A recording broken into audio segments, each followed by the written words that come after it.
Welcome to another video lecture from Mr. Moser's 8th grade American history class. The title of today's lecture is Two Different Worlds, the Rise of Sectionalism in the United States. Today we're going to be focusing on a couple big themes that's going to lead us up to the American Civil War.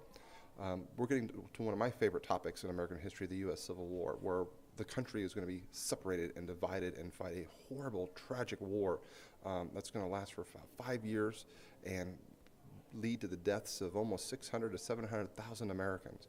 So the question is going to be, well, why did it happen? How did these two regions, the North and the South, break apart from each other? Why did the Union, or the North, and the South, which we have here, the Confederacy, why did they go to war with each other? Why did they fight? Why did they have this conflict with each other? So we're going to be looking at today kind of the root causes of this idea that even though we were one country in the early 1800s, really we were two very different societies, two very different worlds. The textbook readings for this particular lecture series comes from us from chapters 12 and chapters 13. Chapter 12 is the changes in working life, pages 390 to 395, which focuses on life in the northern states, and chapter 13, section 2, pages 414 to 419, which talks about the Southern society. There are going to be two major questions that we're going to be focusing on today. How does the North and South differ in geography, economy, society, and transportation? And then what is this thing called sectionalism? It's going to be a pretty important concept that's going to be kind of at the root of our conversations of all these events that lead us up to the American Civil War. So let's talk here about what is sectionalism. Sectionalism is the loyalty to your loyalty to your interest of the region or section of where you live in, as opposed to thinking about the whole country as a whole. We have to remember that in the early 1800s, Americans didn't see themselves as a national unity. We didn't see ourselves really as Americans. We were still very deeply tied to our region and to our states. We were New Yorkers or from the North. We were Southerners or from Georgia. And our focus and our interests and concerns was on protecting the societies that we lived in, as opposed to looking at the greater collection of the country as a whole. Even though these regions will be very unique and different from each other, they will be tied together politically and economically. That's what our Constitution did. It tied the 13 original states together, both North and South. It provided unity as the country began to expand west. But even though we were still tied together politically, and there are still economic ties between the two regions, there's going to be growing sense of difference and division, mostly over the issue of economy. The North is going to focus more on factories and industry, and this thing called free labor, the idea that you work and are paid for your labor. You're a free person. You're not owned by somebody else. You are able to freely work and choose where you work, but you're paid for your services. The South is going to be based mostly on agriculture and farming, and their society is going to be primarily based on slave labor. This idea that slavery and owning somebody, owning a person, is going to be an important aspect of Southern society. So as we lead into the 1800s, we're seeing very distinctive regions here. The North, factories, free labor, and the South, agriculture, farming, and slavery. And these two distinct differences are going to slowly be a wedge that's going to divide the country. So when we think about sectionalism, we can kind of look at these two regions, North and South, and see how they vary from their geography, from their economy, from how they transport their people and their products and goods, and how their societies are different and vary from society to society. So even though we are one country, we are still deeply divided regionally by different aspects of culture, society, geography, and transportation.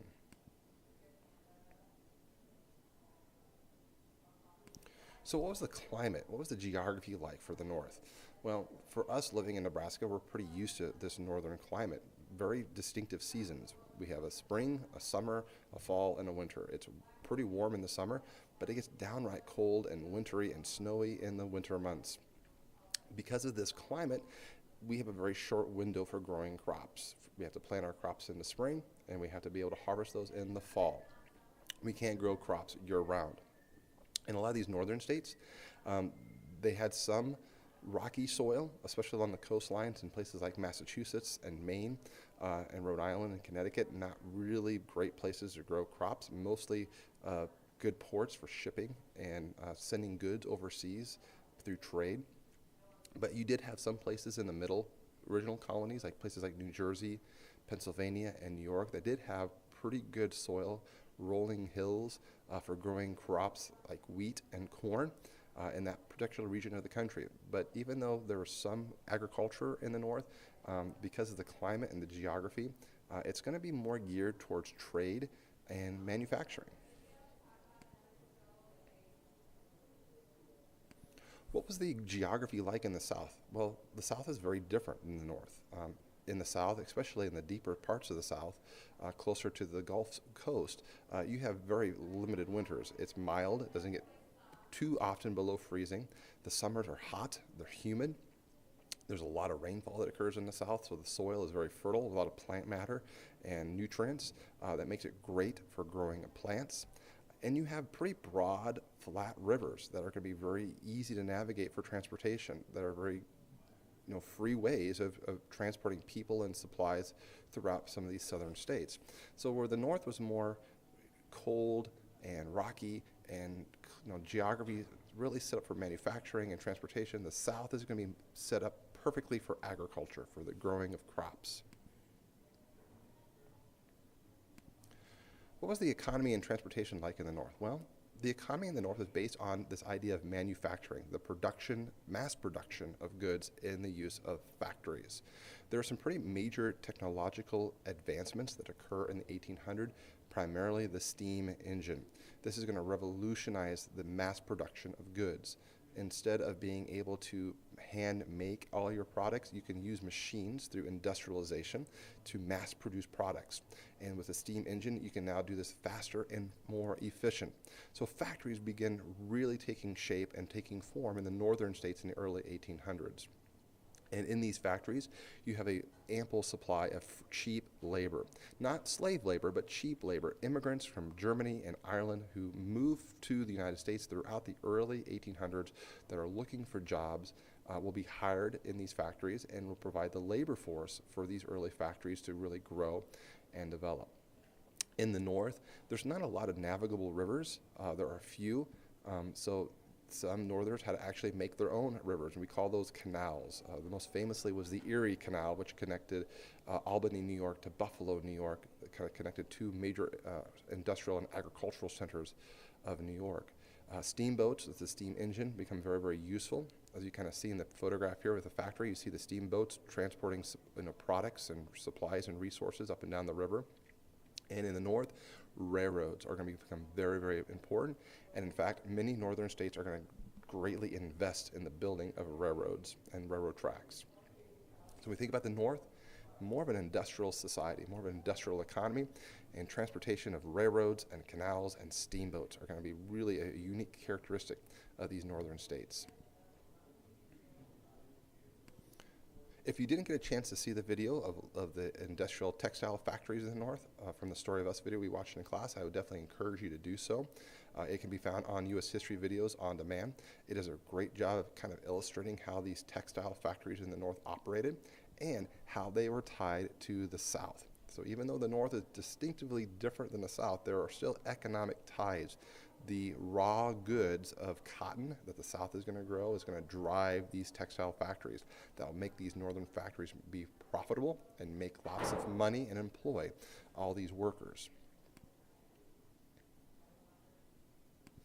What was the economy and transportation like in the South? Well, where the North is industrial, the South is agriculturally based. It was very, very rural. It's a society based on the growing of products, and not just products and food to eat, but cash crops. It started out initially, as you learned maybe last year, about some of these cash crops of like tobacco and sugarcane and rice. By the early 1800s, cotton is going to take over most of the South, especially the deep South, the far southern states in the southern part of the United States of growing cotton. You'll have some small farmers. Usually these small farmers may own one or two slaves, but the large, vast wealth of the South is going to be in these large plantations. They're going to own most of the money, and they're going to own most of the labor and most of the slaves in the South. And cotton, as you can see in the photograph here, becomes one of the essential cash crops of the South.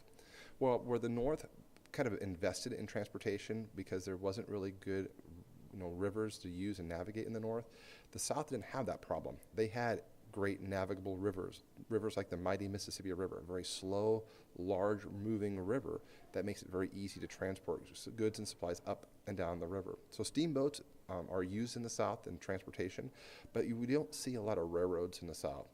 That's more of a northern thing. The South is going to be investing more on steamboats and these navigable rivers like the mighty Mississippi to transport this cotton that they're growing, that they will be able to ship out to places in the north that need the cotton, and Europe, who is also having these industrial textile factories as well. And the cotton's going to, and the South is going to provide that cotton for them.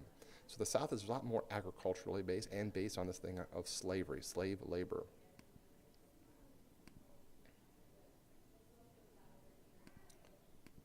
Before we get too far, we need to make a couple of definitions here. We need to define the term slavery. What is slavery? Slavery is the practice of holding a person in bondage for labor. It's owning somebody. They're not really a person. They are technically property that you can do with it as you please. You can buy and sell it. You can work it. You can use it as you seem fit. Now, slavery, unfortunately, has been a part of human history for a long time. We can go back and see examples of slavery in throughout all ancient world history.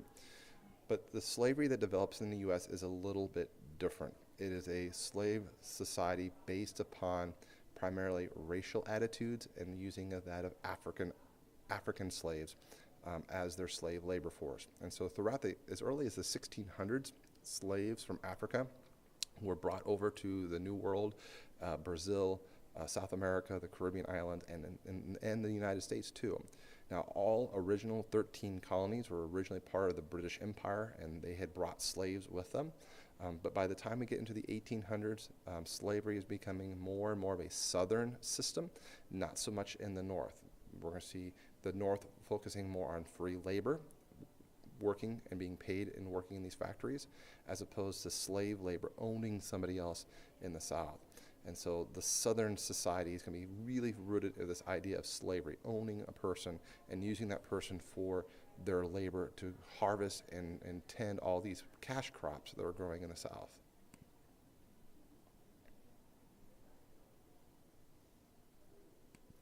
So what's the society like in the north? Well, in the north, it's not so much of an agricultural society anymore by the time we get to the 1800s. It's more factory, more industrial, and so it means cities become more and more important. You need places for people to live and work in those factories. You also need places to trade all those products that are being made in the factories. So the cities of the north really begin to expand quite rapidly in the 1800s. Cities like New York, Boston, and Philadelphia become major urban centers of trade and commerce of goods, not just in the United States, but even globally across the globe. Now, in the north, there were African Americans who lived in the north. By the 1830s, most slavery in the north had been abolished because it was really not a practical, system for labor. So we had this transition of moving away from slavery and getting into more free labor. And so there were African Americans living in the north, but they were not slaves. They were actually called free blacks. But they were not slaves, but they weren't necessarily equal. Just because they were not owned and were property didn't mean that they had rights to vote and certain civil liberties that many northern whites had in these northern societies. So there wasn't slavery in the north, and these societies were mostly urban centers. And in a lot of ways, it's not much different than what we are accustomed to today, especially where we are living here in Omaha, a very urban, fast-paced society of people going to work, working in these factories, working in offices, and being part of this trade economy.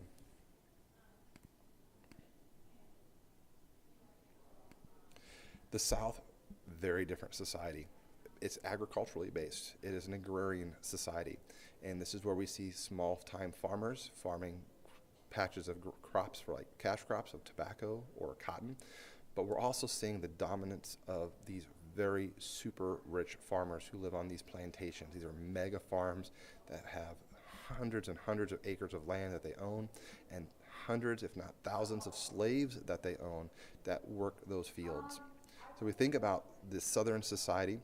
It is one based on this agricultural society, based on slave labor. Now, just like the North, the South did have free blacks. They did have African Americans that were not enslaved. Either they had been set free by their masters or their ancestors, maybe their parents or their grandparents had been set free.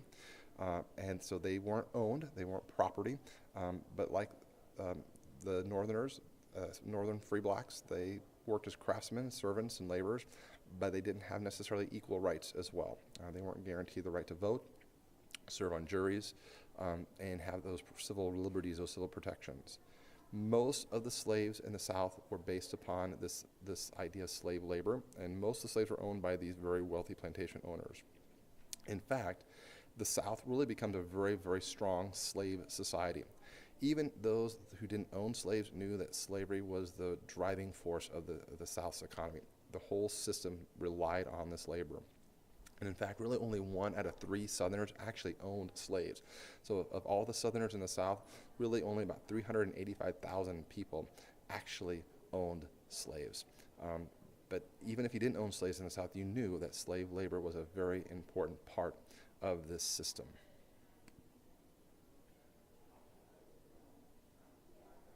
So we have here 2 different regions. We have the North, we have the South, very unique from each other in terms of their geography, their transportation, their economy, and society, both set up and established very differently from each other. Even though we're tied together politically through our Constitution, and we're tied in economically, with the South is producing the cotton that the Northern factories need for their textile factories, these divisions are getting deeper and deeper and deeper. And as we progress in our coming lectures, in our coming discussions, this is going to be the fundamental question that's going to drive us to the Civil War. What is the future of the United States? We have here in the North these red states up here based upon industry and free labor. Should that be allowed to move into these new Western territories? Should that be the society and the system that we should live under? Or from the South's perspective, should slavery be allowed to expand west into these Western territories and Western lands and allow the expansion of slavery to exist out west? That's going to be the dividing factor between these 2 different regions, the North and the South. That's going to lead us to the Civil War. The South is going to want to keep slavery and allow slavery to go west. The North is going to say, now wait a minute, we want free labor. We don't want slavery out west. Let's keep slavery in the South, and let's make the factories be and these industrial centers be our society. That's how our society should be based upon. So we think about this idea of sectionalism and this notion of these divisions that are beginning to occur between the North and South. That's going to be at the driving root between and the causes of the Civil War. This very different societies with different ideas on what the future of the country should look like. Thank you for listening. As always, if you have questions or concerns, please make sure you do come talk to your teacher. I'm here to help you out. And thank you for listening.